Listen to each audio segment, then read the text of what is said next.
day. The situation in Baghdad remains tense. Your world is affected by bold ideas. What we're doing here in this immigration battle is becoming a bilingual nation, and that is not good. Strong opinions. Goddamn America! And questionable judgments. Will the jury find the defendant not guilty of the crime of murder? But in the sea of talk shows, news pundits, internet bloggers, talking heads, and political gurus, there is one true voice that is missing.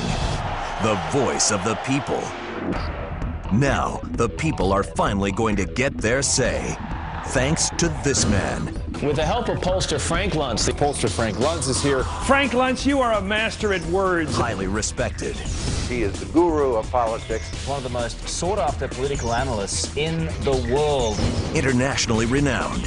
Frank Luntz, the Nostradamus of pollsters. Frank Luntz is the world's expert at finding out what people think. Everyone grab your dials, please. While the audience watches the president's performance, its reaction is being measured sentence by sentence, translated electronically to a television screen. It's almost like an EKG. It gets inside your heart and inside your head. So we know how they're reacting to every word, to every phrase, even facial expressions. He's provocative. How many of you think that Democrats have more sex than Republicans? Applaud. Controversial. What we found was that people actually like the ads better this year than they did last year. And those companies' chief marketing officers, their jobs may be on the line. Okay. Funny. Obama was campaigning door to door, trying to find those last undecided voters. Hillary Clinton was going door to door, trying to find Bill. And he always gets to the truth. Because Frank is Frank. 30-second ad is very powerful in American politics, but it doesn't determine who wins and who loses. It doesn't matter what you say. It only matters what people hear. And the focus so often in communication is on putting together the best speech possible. And yet what really matters, and this is why I cannot ever speak from podiums, is that I want to be out there because I want to see people. I want to be able to look at their eyes. And you do that every time. The litigators here, every time you're doing this stuff for the jury, I'm going to give this photographer one great shot now. Good. First thing you got to understand is what the American people, how they react to things and what they're doing. The fact is that 4 times as many Americans can name the 3 Stooges as name 3 members of the Supreme Court. In fact, more people can name all 5 Stooges. Who's Stooge 4? Shemp. Who's Stooge 5? This guy watches way too much television. Are you a partner? Not yet.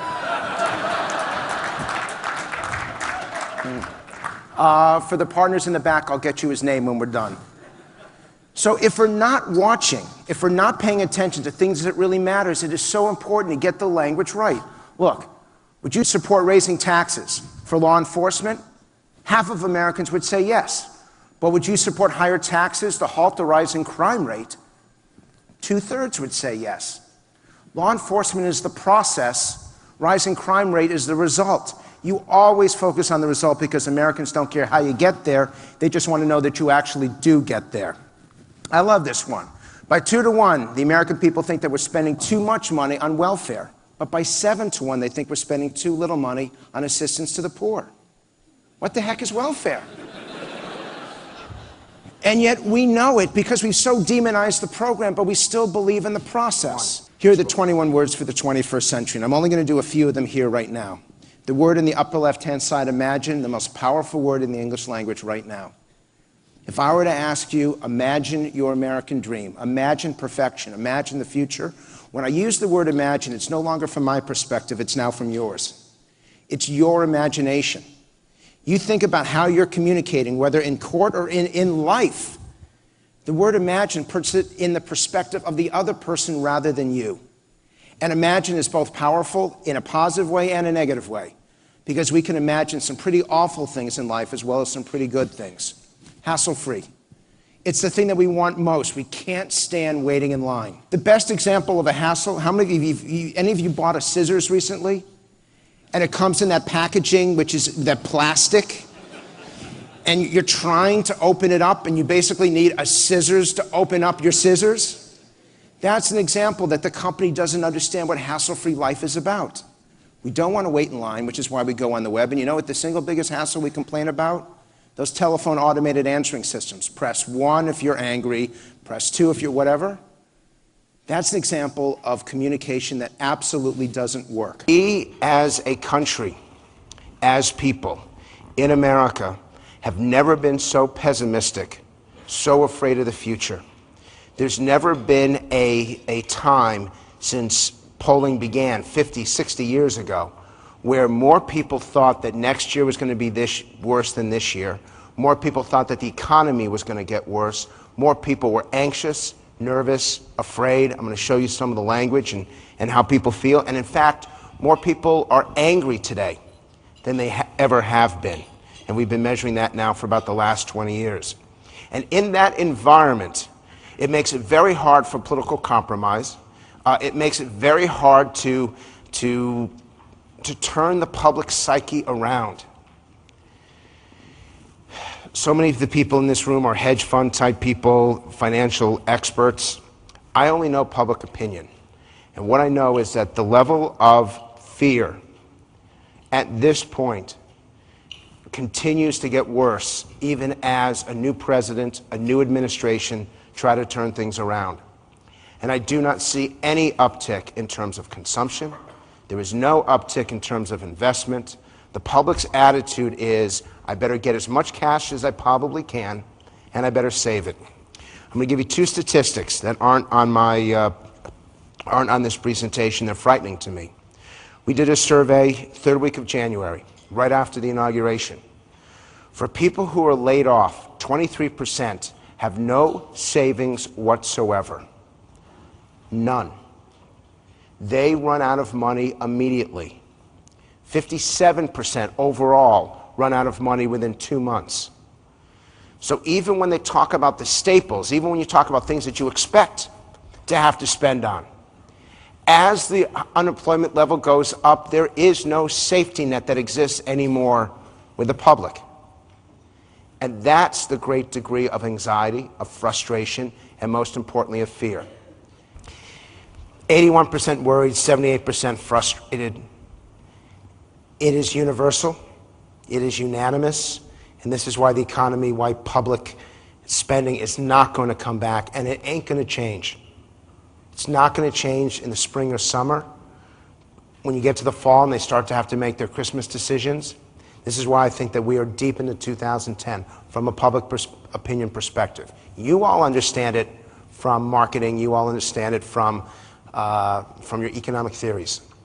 I know it from public expectation and what the people want to do. And they do not want to spend, and they do not want to invest, and that is not going to change through the year. And you're going to go through a Christmas season where it does not change. In terms of what makes them angriest about Washington is politicians being out of touch. It's the sense that they don't understand their hopes, their dreams, and most importantly, their fears. Innovation, invention, creativity, automation, productivity. These are powerful words that transcend the red line and the green line. Never do politicians speak where both Republicans and Democrats agree. It doesn't happen anymore. We can't even go out for dinner because usually between the appetizer and the main course, food ends up on everyone. We haven't learned to cooperate on innovation. There is no differentiation between Republicans and Democrats and between the 21-year-old and the 81-year-old because everyone defines innovation their own way. Governor Napolitano, when you communicate right here the consequences of failure, this is perfect language. Let's take a look.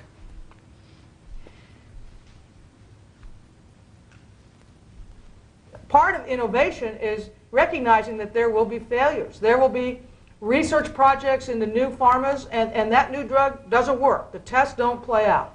There'll be research into a new kind of material to make a more energy efficient, say, housing material, and it turns out, A, it's not cheap, or it's not manufacturable, or both, or what have you. Those things happen. So when you're talking about fostering innovation, you're building that already into your calculus. And by the way, more people ought to be taking calculus. The things that got us here keep going. Will not get us there.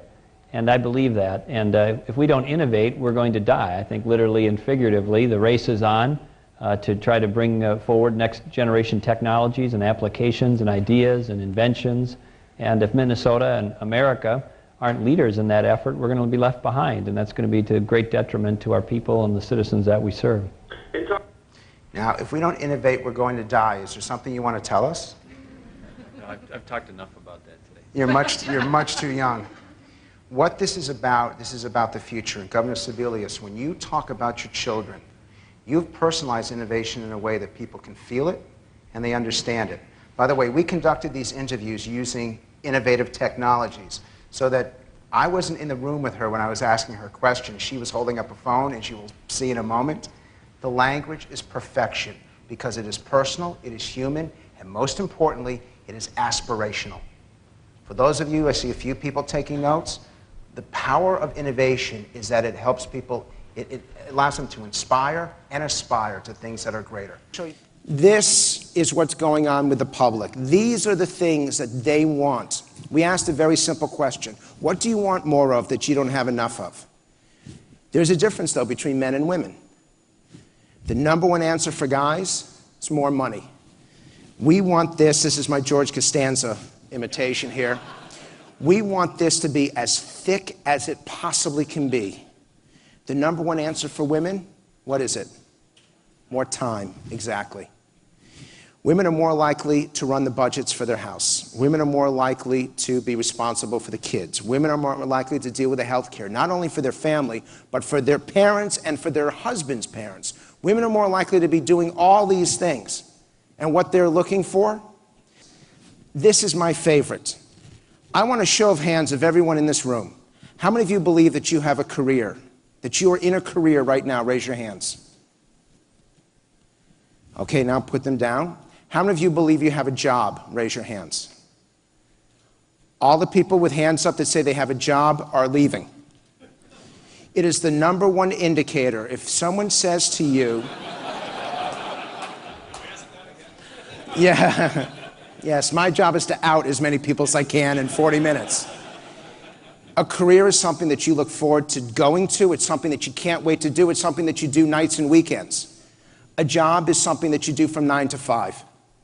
And so we are much more focused on careers, and yet we think politicians should create jobs because politicians can't create careers. That's our job to do.